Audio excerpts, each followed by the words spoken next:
Before we actually begin the official lecture, good morning.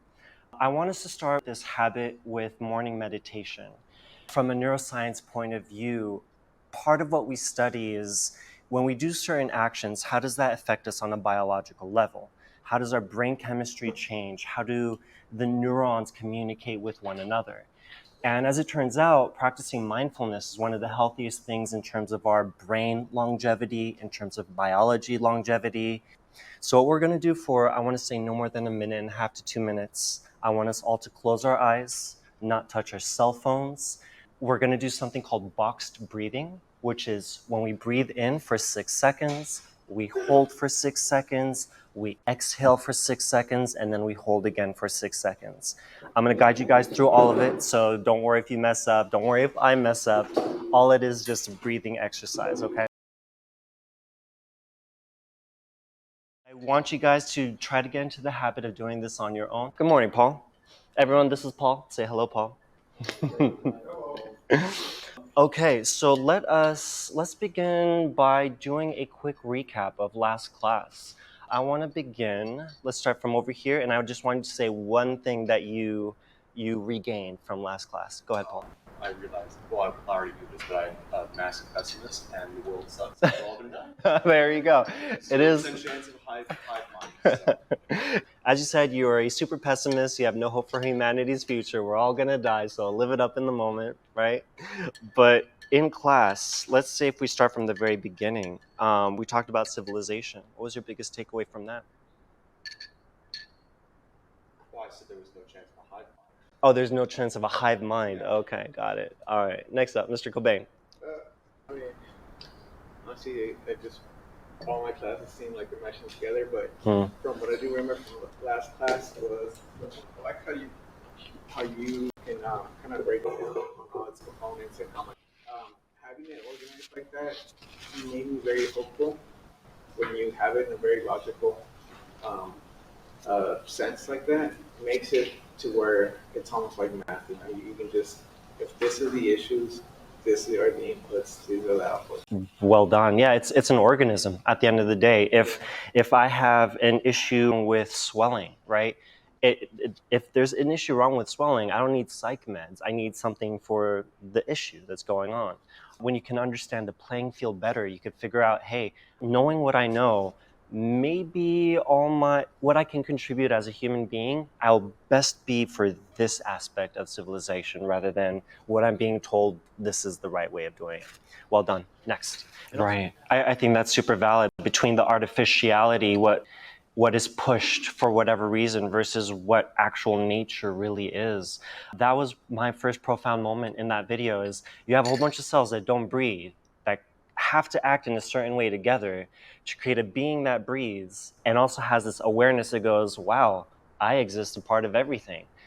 My actions have implications. There is infinity. The word infinity, the idea of something that never ends.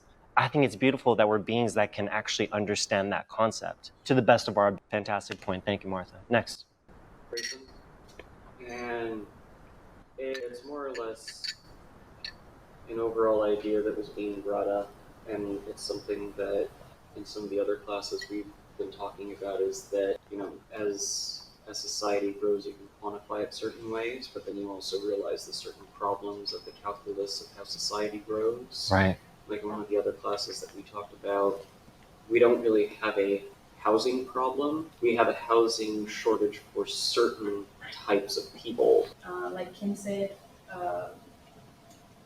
by acknowledging like the facts of our reality, we can make a change, whether it's small or large. Absolutely. Absolutely. I want to say, was it yesterday or the day before yesterday, I was watching this architectural lecture. They had, I want to say, maybe 4 or 5 architects sitting on a panel. And one of them talks about how if you want to design a society, don't reach out to your engineers first. Don't reach out to the banks and say, okay, this is the amount of money. You talk to the poets, you talk to the singers, you talk to the actors, the people who are the life of an environment and say, hey, as a group of dancers, the way that you express yourselves, how do you want this environment to be molded after you? Then once they have a whole bunch of babies, and then those babies either want to be dancers or be artists or be singers, poets, craftsmen of some sorts or whatever, you design an environment that stimulates the mind, that stimulates the soul. And so what Sabrina pointed at was fantastic. We each see reality in our own subjective sense. You might see it from a very analytical plus minus. We have a group, a population, we have this many deaths per year, which equates to this many deaths per day, which equates to this many deaths per hour. From all those deaths, this many of them are suffering unnecessarily, this many of them are because of this. Someone else might say, hey, you know what? Whenever I see someone from this culture, the first thing that pops into my mind is their music. And that music is fantastic. I feel like energetic, I feel this. Someone else might have it from a poetic sense, right? So yes, valid, thank you. For this class, what we're going to do is we're going to talk about the aspects of culture. How living in a heavily populated environment differs from, think of the Italian neighborhood that's up in the mountains, the village, where if you need milk, you have to go to that cow, get some milk, do whatever you want to do, make it butter. Go fishing on your own rather than hunting at the local Albertsons and getting literally everything that you want, right? Was it you that mentioned that the capabilities of what we can do right now? That's also a point that I completely agree with. All of us here can have hot and cold water anytime we want. All of us can get pretty much any ethnic food that we want in the accurate form that it was meant to be eaten, and not have to walk more than, 10 minutes in every direction? Let's say drive more than 10 to 15 minutes in any direction. So the luxuries that we have now, and we don't have to rule a country. We don't have to kill people. We don't have to assassinate people. We don't have to dictate whether someone lives or dies. And yet we can live that kind of lifestyle, which was exclusively for me, music, being that's such a big thing for me. The fact that we have headphones, it blows my mind. If I go to the beach and I want to listen to a song from a band, I don't have to be like, hey, threaten these group of people that we're going to kill them all, unless they're sitting behind me playing their instruments going, oh crap, what do we do? What do we do? So you're going to kill us if we don't play his music. Instead, I take these two AirPods, I go boop, and I listen to it, and I can pause it without being rude or disrespectful. I could go to the next artist, go to the next song, and that's a fascinating way of life, you know? So what we're going to do is, I don't think we're going to watch this entire video. This gentleman, his name is Dr. Abdelwahed Al-Wakil. He is born and raised in Egypt. He's got this persona where I have, without a doubt, if we ever do meet him, you feel like you want to apologize to him, even though you've not done anything wrong. He just has this gaze where it's like, ugh. But the things that he says, I want you to have this form of detachment, so that if you disagree with the point, I want you to log, I disagree with what he said because of this reason. If you do agree, which I believe you guys will agree with at least the majority of stuff that he says, I want you to log that as well. What he was talking about in the very beginning is like, it's not about imitation. It's not about what the colonialists say, this is what proper architecture looks like, so everyone copies them. It's more vernacular. It's more of using the templates that run reality, you know? Beautiful, right? Thank you for that. Yes? I think it's interesting to see somebody with so much perspective also. Yeah. Somebody that grew up as a war was in the midst and just ending, and then growing through the revolution, and then going to school and right. teaching at a university where your textbooks were all from another country, and then Bingo. realizing that there was a different way to come at the situation and push back to that, and sort of this self-discovery journey of what does this really mean? Right. And in addition to that, he talks about how he was kicked out of the educational. Yeah. Why was he kicked out? Because you play against the status quo. Yeah. He talked about a path of education that racists were like, oh, we're not going to talk about that. That has no value. That has no meaning. It doesn't mean anything to us. And so he ended up getting fired from that. If I can come into your country and I'm like, hey, the way you've done architecture for thousands of years, nah, that doesn't work. Do this way with concrete and more glass and like high rises. and your culture never had that. There's no natural evolution to reach that point. I don't know if you guys have ever watched the movie Kon-Tiki. When the locals do something a certain way, that they use the local materials and it's been successful for thousands of years, in practically every sense, that's what advancement looks like. It's trial and error. Oh crap, it didn't work. A person died. Let's try to do this next time. You do this next time. Oh, what do you know? No one died. Ah, wait, someone ended up dying. Someone got in danger. Someone ended up losing, blah, blah. And they keep refining it until they reach a point that does work. And so when another group that doesn't have access to that bubble of information says, no, no, no, no, no, do it this way rather than that way, and then more problems occur, then where's that issue? Kon-Tiki, watch the movie. I think you really will like it. Kontiki. Make sure you have some snacks. You can watch it with someone. There's a tear-jerking moment, so you will cry at a certain point. But it's a one. Yeah. What I loved about what he said was that buildings are not supposed to be permanent. Yes. And a lot of the times, we want them to like last forever, to leave like our statement or leave. But I like that he says, like your home, like the Pharaoh's home died with him. And that's so profound because he says other things stayed behind, like the mosque and like their Churches. place of worship stayed around because they're connected in like the higher power as being and the spirit as being eternal. But Right. the physical, like your home, is your physical body that dies. And I like that cycle of like non-permanent. It's okay to like let go and to move on, and it was just It's so good. Yeah. right, exactly. And you're trying to balance what he's saying, which is like on another level of intelligence and another scope of, oh, I get the whole picture. And like he's proving that absolutely. I mean, that's valid. Yes, in Islamic philosophy, I don't know how familiar you guys are with it, but the essence of it is your time on earth is so small. Within a snap of a finger, you're born and you die. That time frame, especially with the eons of existence where galaxies are born, they mature, they die. Eventually, our solar system is going to be encompassed by our sun. It's going to eventually blow up so much, it will consume planet Earth. Unless we reach a form of technology where we can somehow grab Earth, move it into another solar system. Who knows? Maybe we'll get to that point. Maybe we'll destroy ourselves before that. Maybe we'll exceed it. Who knows? But that impermanence, hey, you're here for a short period of time, be the best version that you can be.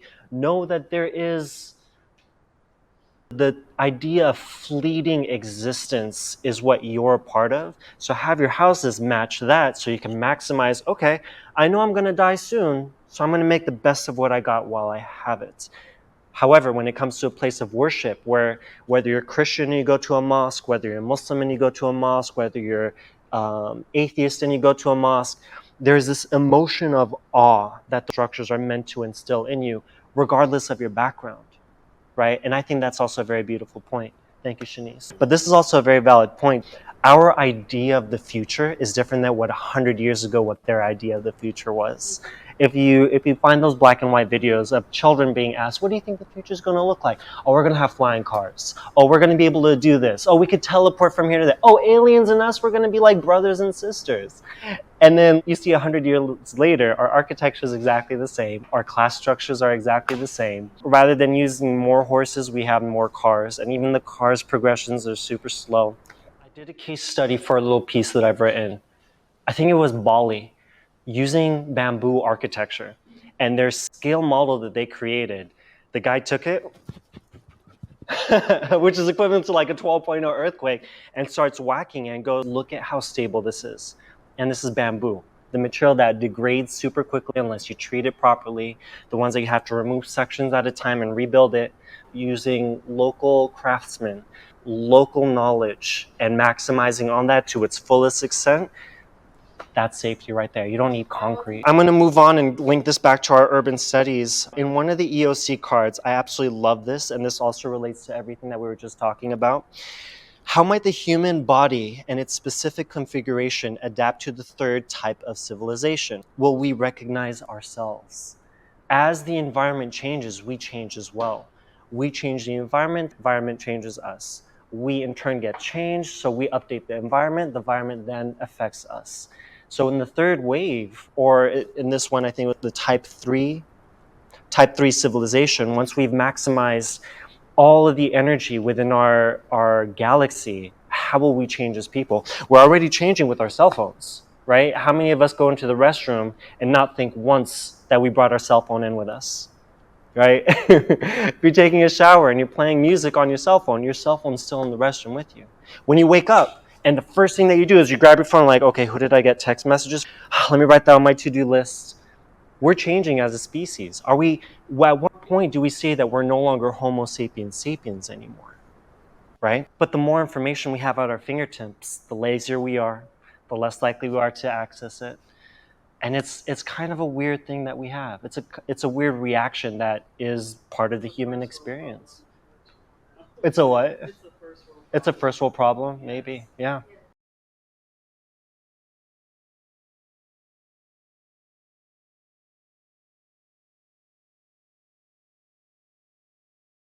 So let's talk about culture and the tangible and non-tangible aspects of it. In terms of the tangible, meaning the physical aspects that compose a culture, versus the non-tangible, or the rules that govern. So these are just a few that I put in there. You guys covered almost 80% of them. I put hardware and software just so you guys can understand. Hardware is kind of like how the computer is. If you change out a part to make it run smarter, be faster, cool down, that's what the hardware aspect is, whereas the non-tangible is software. Can at least one of us think of one example where one group of people are mercilessly killing another group of people? That other group of people who are being killed said, okay, we surrender, whatever you want, you get. And the other group saying, cool, and continue to shoot them. Assassination campaigns. President Obama has the record for most amount of kills overseas. Primarily drone strikes, so we didn't lose any of our soldiers in civilian areas where people who had nothing to do with that matter ended up dying. That's our country. That's our form of ethics. That's an okay thing for us to do. Courtship rituals or hookups. This is the most recent update to Western society. Are you sitting on the toilet swiping left or swiping right, so that one day you tell your children about the most romantic story of how you met with their mother or with their father, versus having a square where a whole bunch of college students sit down, listen to music, sit down to meditate, groups walking past one another, interact in some way, saying, hey, I love your clothes. And just creating environments where people get to naturally link up with one another, exchange information, and then meet up again at some point in the near or in the distant future, right? Which one as a society are we valuing more? Seems like we're going towards one, but when it comes to urban issues, I feel that swiping left and right creates this barrier where you don't know if you have physical chemistry until you meet them, versus saying, hey, I think you're a pretty cool person. What's your name? My name is and going from there. The elders are the ones that have the stories. They're the ones who sit the grandchildren and the great-grandchildren down and saying, let me tell you about this one story of the good wolf and the bad wolf. And using that symbolism to create a certain existence and continue culture from generation to the next. What is architecture? If we look at what country is this from? This is their basic architecture. They're very well known for having the courtyards. What's that? Morocco, yes. So in Morocco, one of the things that Dr. Abdul Wahed was talking about was the importance of the courtyard, and even quoted saying, a house without a courtyard is like a man without a soul. When you use mud, an entire village of mud, if a group of kids want to play with a soccer ball and the ball flies over and hops somewhere else, is wherever that place is it accessible? Can the kids easily go there without annoying the neighbor and the neighbor going, hey, this is my property, get out you kids or else I'm gonna... Will that exist over here? Yes or no? Music, this over here, this quote by Confucius is one that I wholeheartedly agree with. And I'm curious if you guys agree with it too. Can I get a volunteer to read it? One should desire to know whether a kingdom is well governed, if its morals are good or bad, if quality of its music will furnish the answer. Next one that we have over here, this is my personal favorite. It is the rock genre. It's the one where, in a very simplistic way of saying it, is, hey, if you have emotion and you want to scream, freaking scream. At what aspects of society, when we're looking at it from a macro perspective, do so many younger people, middle-aged people, older people feel so constrained that they have no other emotion that they can relate to besides, ah, and putting a tune to that, right? Each one of these artists, they have their own message that they're trying to equate to. It's kind of fascinating to see what message is linked to what sound. We also talked about food. We have sushi.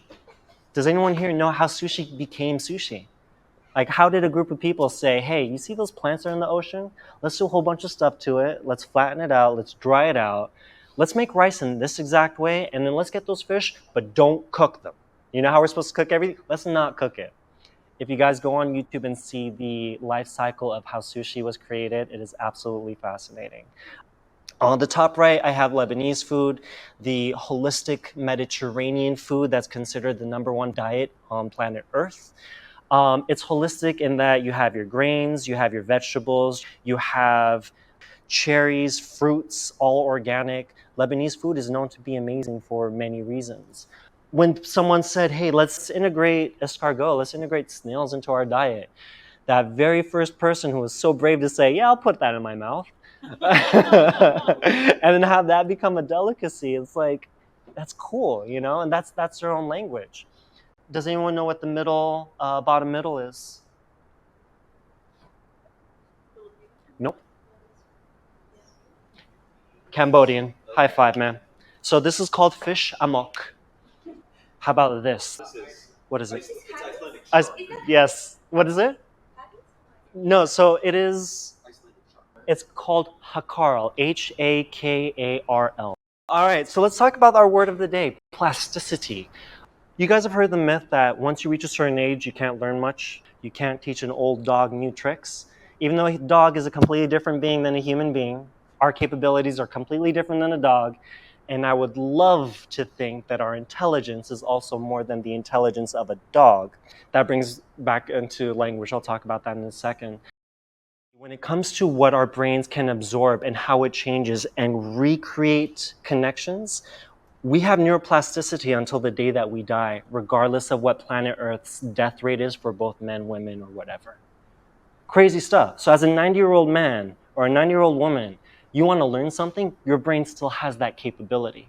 But when your belief system says, oh, I'm not going to learn much anymore, I'm 40 years old now, you're not going to learn anything because it's a choice that creates a block. In my thesis, I talked about when someone makes an action, when an architect designs a certain house in a very specific way, where you know in a household, a couple might be doing couple stuff, they might enjoy romance.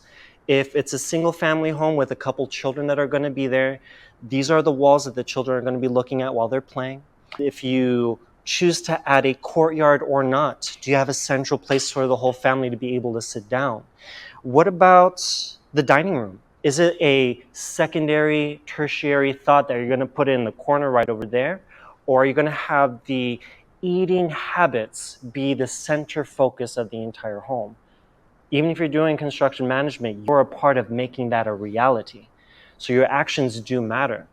There is Ian Gill and another architect who talk about the sidewalk, right? And the poetry of a sidewalk. If we're walking, and let's say I'm walking this direction, let's pretend that it's a straight line. And I don't have my cell phone, none of you guys have your cell phone, so we have the ability to make eye contact. If I look at you and I'm like, this, and I keep walking, that look that I gave him is going to create a chain reaction. Depending on his level of sensitivity, he's going to be like, why the hell did that guy who I've never seen before give me this look of disgust and keep walking? I don't understand. Why is this guy giving me that look? I see you who's a friend. Hey. Even though I could be like, hey man, how's it been? How's life? How's everything on your end? How's the mom? How's the kid? These interactions will always create ripple effects. And this ripple, despite us on a micro scale maybe not understanding it, it affects society, it affects civilization. If an entire group of people are feeling unrest, they're going to act in a very specific way. If a group of people feel like, you know what, I'm guaranteed to have food and water tonight, they're going to act in a completely different way. And shelter. Consider when we're walking around and we see homeless people. The other day I saw someone doing number one right there on the sidewalk with a family right next to him. I was super upset, and that did affect me for quite some time. That caused a ripple effect. Any questions on that part? No. So architecture. We're reaching a point where, as I mentioned in the beginning of class, our populations are actually declining. We're not making as many babies as we were. And when we group more and more people together and saying, hey, we're going to cluster you, where, and I keep bringing it back to this because without two people procreating, we would not exist as a species. That has to happen, that has to be given attention to for us to feel closer to our truer selves, whatever that means, to be human. So if parents are living over here and they have their children and they have their neighbors, they can't even open the window. They can't even let the glass be open. How would a family living somewhere over there differ than a family that has all the view that they wanted?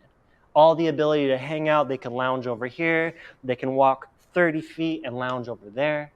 How many people have a foyer in their house, which is bigger than most apartments out there, bigger than some homes?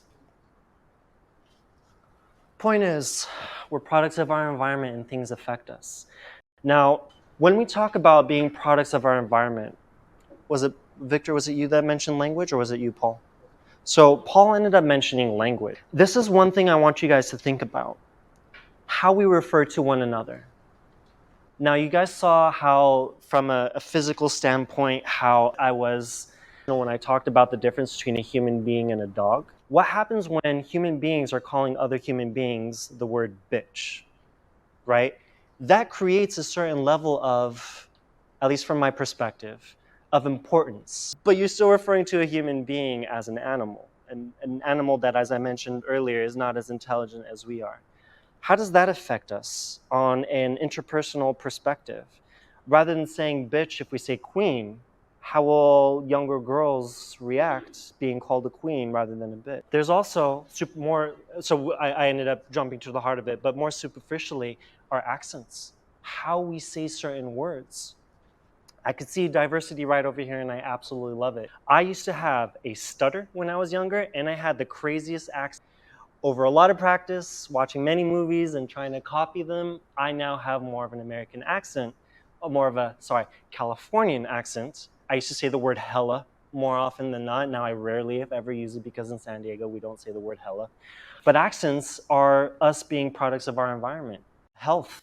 If your environment has nothing but terrible food that's super cheap, it's open up late at night, but if you want healthy organic food, you're gonna have to pay 10 times as much. Who are you allowing to live the healthy lifestyle and who are you not? Success. I want you guys, by the way, to read these in a little bit more detail and tell me if you disagree with it. But if an entire society says, hey, we have to push physics to the end that we possibly can, because that'll be the salvation of planet Earth, which is, by the way, what current physicists are now advocating for. They have the mentality that humanity, there's no way that we're going to survive, but if we allow people the ability to teleport from San Diego to Los Angeles in a fraction of a second, or let's say Shanice is in Beijing right now, and I call her up like, hey, are you busy right now? She goes, no, not at all. It's kind of late and I have nothing to do. I just got off work. I'd be like, cool, want to grab some tea or something? She goes, cool. I say, all right, let me go to this place in downtown. I walk into this door. I exit out of this door, Shanice is waiting for me, I high-five her, and then we go and we have tea together. If we take those walls away and we have everyone have the ability to exchange philosophies, to talk with one another, to disagree with one another, and grow as a result, how will we be different? And then finally, our social structure. If I have a group of lazy friends who do drugs, if I'm going to be a part of that group, over time, my habits are going to be similar to theirs, or at the very least, you can make the argument there's a higher chance that I'll be molded in that way. On the contrary, if I have a group of athletic friends who, on their spare time, rather than being on TikTok nonstop, that they're looking up scientific articles. They're looking at solutions that somewhere in India they figured out how to gather more water and retain water and feed it to the homeless. If I have that group of people next to me and I'm choosing to say, okay, because I've been meditating, because I know where I am, I know these group of people are better. If I surround myself by them, I'll have a higher chance of wanting to be a better human being. And of course, this is both on the macro and on the microstructures, so go ahead and read those later on, and we can go on from there. In terms of architecture and urban planning, when we have a gym, I heard this is somewhere in San Diego. Do any of you guys recognize this? Escalators going up to a gym. But the hilarious thing, that's not even for a wheelchair accessibility. Like, if it was that, fine. But that's an escalator. And yet, like, despite us having all the gyms that we have, on a global scale, our obesity is going up. The type of food that we have that's produced for the masses is not of the highest quality. But then also, here's another thing, more personal to where we are right now. I can tell you for a fact the level of eye contact that I've been receiving right now and the level of input right now by having our classroom be at C with me being here is very different than the first class. Do you guys agree with that? Yeah? UCSD had, I think it was like 5 students. It wasn't that many. And they were all in a row by connecting. So there's 3 different tools. There's the heart rate monitor. There is the EEG, so that you could see the alpha, beta, theta, and gamma waves, how they're changing. And then the pupil dilation. So when your pupil actually expands, that's your brain saying, I'm interested. I want to gather as much information as possible. And it could be anything, both on a conscious and a subconscious level. Anyways, the professor was over here and he was showing the slides, and the whole time they had the baseline, seeing how all brains are reacting, what waves are spiking, what waves are not spiking. They view the heart rate, and then at a certain time, because everything is stamped with time, the professor's talking and he would be close to the students, right? As this happens, there is a spike in heart rate. There's a spike in certain brain waves. There's another spike in heart rate. She's calming down while this one spikes up. She's calming down while this one spikes up. And it was a crazy thing, right? And when you try to add meaning to it, of course, this guy over here was sitting kind of in the back. I raised my hand because everyone started laughing when the professor was like, and then we found out everyone had some form of stress, because they were seeing whether or not stress was applicable or not with the proximity of the professor. And so I raised my hand and I was like, hey, I have a question. Yes. Was the retention rate higher because of the stress that the students experienced? Because we all know for a fact we need some stress in life. If you don't have some form of like, hey, if you don't eat tonight, that's going to be very bad. We know that by fasting. We know that if we've ever experienced hunger before. So when you have a little bit of a flame behind you, it's some form of propellant where you're like, okay, I don't want to get burned, so I'm going to go in that direction. Oh, it's following me? What if I go faster? Okay, so it's further back, or I could calm down, right? So us doing the classroom in this aspect, I'm hoping you guys retain more information. We'll find out next week when I ask you to do a quick read. But I can tell you from my perspective, I absolutely love it. And I appreciate the eye contact, and I appreciate you guys contributing the way that you have been. So with that being said, lecture is done. I have a couple miscellaneous items I want to talk about. Another thing that I also appreciated, and this keeps linking back to the video, I know Daniel Schmachtenberger talks super quickly, but you guys notice how much thought he's given to every point, and how the first point links up to the second point, the second links up to the third. And then yet when we see presidential debates like the last one that we had, which ended with one guy going, my golf swing is better than your golf swing. Well, my golf swing is better than yours. And then you figure out that one of those two would be the person who can control nuclear arms, who could say, go attack that country. What's that? I got a 6 handicap. I've never seen Trump so upset before. I know. He said, what? And these are the leadership. These are our leaders. That's the position of the person who's supposed to be the best of us, that says, everyone, I see a future that we can all go for. And that's what they're talking about, rather than the points that we watched in the video where someone says, hey, we keep going at each other's throats. Maybe that's not the best way of life. Maybe that's not the best philosophy. And in terms of technology, the level of destruction that we have right now is far more than what we had 200 years ago. Would you guys agree with that?